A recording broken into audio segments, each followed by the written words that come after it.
নমস্কার, 5টার 5 স্পেশালি নিয়ে আমি অতনু রয়েছি আপনার সঙ্গে এবং 5টার 5 স্পেশালি শুরুতেই কিছুক্ষণ আগে আলাপন বন্দ্যোপাধ্যায় যে প্রেস মিট করলেন অত্যন্ত গুরুত্বপূর্ণ, সেই খবরে নজর রাখতে হবে। তার কারণ বর্গী হানায় চিন্তিত রাজ্য। বর্গী হানা অর্থাৎ ভিন রাজ্য থেকে হানা দেওয়া হচ্ছে, ডাকাতরা আসছে ভিন রাজ্য থেকে। যে কটা ডাকাতির ঘটনা প্রায় প্রত্যেকটার ক্ষেত্রে দেখা যাচ্ছে ডাকাতি করতে ভিন রাজ্য থেকে ডাকাতরা আসছে রাজ্যে।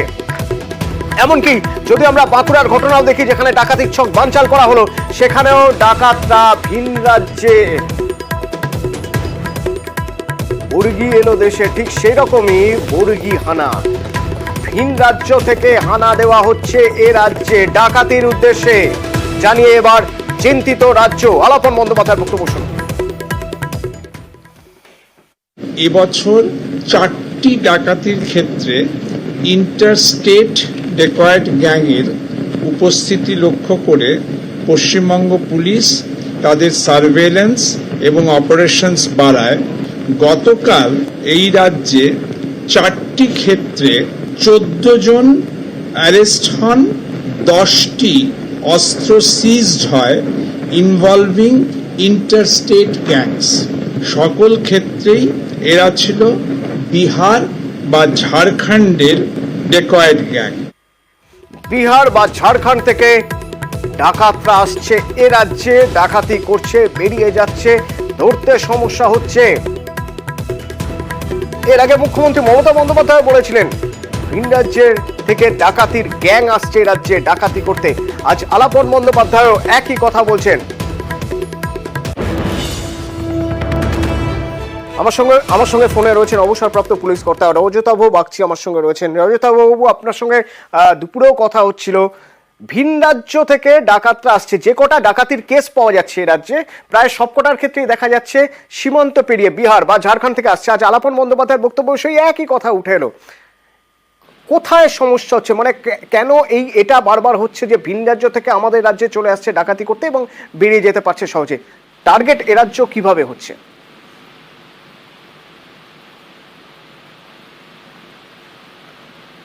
এটা কোনো নতুন ব্যাপার নয়, এটা আগেও এরকম হয়েছে। মাঝে মাঝেই এই জিনিসটা দেখা যায় যে সেখান থেকে বিভিন্ন রাজ্য থেকে এখানে আসে এবং এই রকম ঘটনা ঘটে। আর আরেকটা কারণ আছে যে যেগুলো বিভিন্ন রাজ্যের আশেপাশের এরিয়া থেকে এসে ডাকাতি করে, তাদের উদ্দেশ্যই হচ্ছে এমন একটা যে জায়গায় তারা ক্রাইম করবে যেখানে পুলিশের পক্ষে অসুবিধে হয়, মানে ধরার। বিভিন্ন রাজ্য থেকে বাইরে থেকে এলে পরে সেইখানে ইনভেস্টিগেশন থেকে করা অনেক বেশি ডিফিকাল্ট হয়, যার জন্যে অনেক সময় কেসগুলোকে যতটা জোর দিয়ে দেখা দরকার বা যতটা পার্সু করা দরকার সেটা হয় না। এটা আরেকটা কারণ। না রজতবাবু, আমি ভাবছিলাম যে এই যে সীমানা, সবসময় এই সীমানা স্পর্শকাতর, বিহার এবং ঝাড়খণ্ডের সীমানা, আপনিও যেরকম বলছিলেন এই সীমানায় কোথাও নজরদারি বাড়ানো প্রয়োজন, সেটা ঝাড়খণ্ড পুলিশ বা বিহার পুলিশের দিক থেকেও যেমন এ রাজ্যের পুলিশের দিক থেকেও তেমন।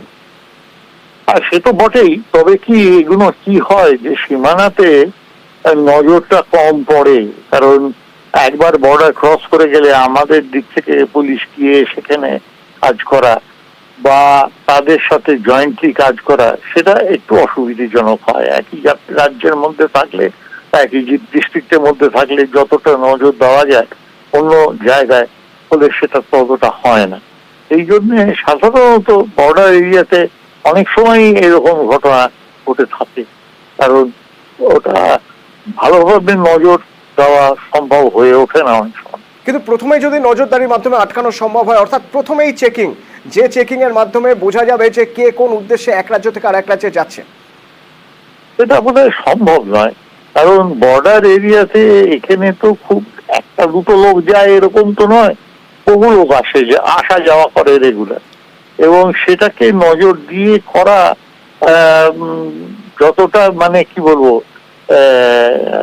কাগজে কলমে বলা যতটা সহজ, অ্যাকচুয়ালি গ্রাউন্ডে ততটা সহজ নয়।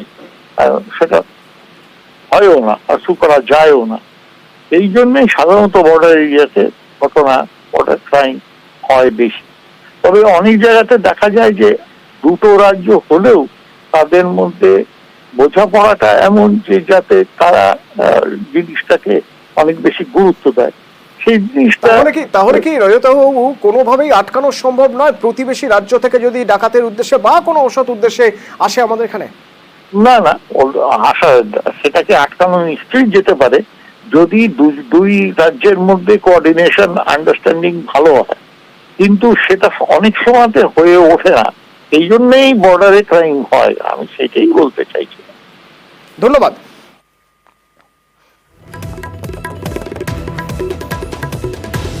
ভিন রাজ্য থেকে ডাকাত দল এসে ডাকাতি করছে এবং আজ যখন আলাপন বন্দ্যোপাধ্যায় এই প্রসঙ্গ তুলছেন তখন খুব স্বাভাবিকভাবেই আজকের একটা ঘটনার কথাই আপনাদের দেখাবো, সেই ছবি দেখাবো। বাঁকুড়ার সোনার দোকান, যে প্রসঙ্গ আলাপন বন্দ্যোপাধ্যায়ের মুখে উঠে এলো তা হলো ডাকাতির ছক বানচাল করা হয়েছে বাঁকুড়ার সোনার দোকানে। কিন্তু সেই ডাকাত দল কোথা থেকে এসেছে? সেই ডাকাত দল এসেছে বিহার থেকে। সেই ডাকাত দল বিহারে আগ্নেয়াস্ত্র, বাইক, মোবাইল, একাধিক নথি উদ্ধার হয়েছে। দুই ডাকাত বিহারের বাসিন্দা, হাতে নাতে ধরা পড়েছে আগ্নেয়াস্ত্র শুদ্ধ। বাঁকুড়ার একটি সোনার দোকানে ডাকাতির চেষ্টা করছিল। আসলে বাঁকুড়া পুলিশের কাছে আগে থেকে এই ডাকাতির খবর ছিল এবং তারপর পুলিশ হানা দেয়। 3টি বাইকে 6 জনকে তাড়া করে পুলিশ, যদিও 6 জনকেই ধরা সম্ভব হয়নি। একটি বাইকে 2 জন দুষ্কৃতী, তাদেরকে ধরার পর তাদের আইডেন্টিটি জানা যাচ্ছে, তারা বিহারের বাসিন্দা। বারবার সোনার দোকানকেই অ্যাটাক করা হচ্ছে এবং যতগুলো কেস হয়েছে বেশিরভাগই দেখা যাচ্ছে বিহার বা ইউপি থেকেই লোক আসছে। হতে পারে কোনো না কোনো জায়গা থেকে হয়তো পশ্চিমবঙ্গকে একটু সেফ তো তারা মনে করছেই, যেখানে হয়তো ইজিলি তারা অপারেট করতে পারবে। বিষয়টা টেনশনেরই আছে, কারণ সেনকো গোল্ডের ওপরে বারবার এরকম একটা হামলা চলছে। আমরা আপাতত তো যতটা সম্ভব নিজেদের থেকে অ্যালার্ট রাখার চেষ্টা করছি। ডাকাতির আরো একটি ঘটনা, বজবজ। এখানে তো ডাকাতি বানচাল করা হয়েছে, কিন্তু ওখানে ক্রেতা সেজে ডাকাতি করতে এসেছিল বজবজে সোনার দোকান। সেখানে ক্রেতা সেজে ঢুকে গয়না দেখতে চায় 3 দুষ্কৃতী, তারপর আচমকাই দোকান মালিককে আগ্নেয়াস্ত্র দেখিয়ে লুটপাট। গয়না, নগদ হাতিয়ে চম্পট। ক্লোজ সার্কিট ক্যামেরার ফুটেজ দেখছে পুলিশ এবং জানার চেষ্টা করছে এই ডাকাতি এটা কারা করছে। আমি দোকানে কাজ করছিলাম, হঠাৎ 3 জন এলো, এসে 3 জন ঢুকে গেল ভেতরে। ঢুকে গিয়ে বলছে একটা রূপর চেনা হল, তুমি বাইরে যাও বলতে সঙ্গে সঙ্গে আমার গালাগালি করে একটা বন্দুক বার করে বলছে সব মাল দে। সব মালপত্র ওরা হাটকে উঠকে নিয়ে চলে গেল, নিয়ে বলছে চেল্লামেল্লি করলে গুলি করে দাও। কজন ছিল? 3 জন ছিল। 3 জনের হাতে কি বন্দুক ছিল? না, একজনের হাতে বন্দুক ছিল। কটা নাগাদ আসে? 12টা 15। আশেপাশে লোকজন ছিল না? আশেপাশে আজ জমাবার বলে সব চলে গেছে, সোনা কিছু গেছে, রূপো মিলে সব মিলে 5-6 লাখ। এই ঘটনার পর আপনারা তো এলাকার ব্যবসায়ী কতটা আতঙ্কিত? আমরা তো খুব আতঙ্কিত।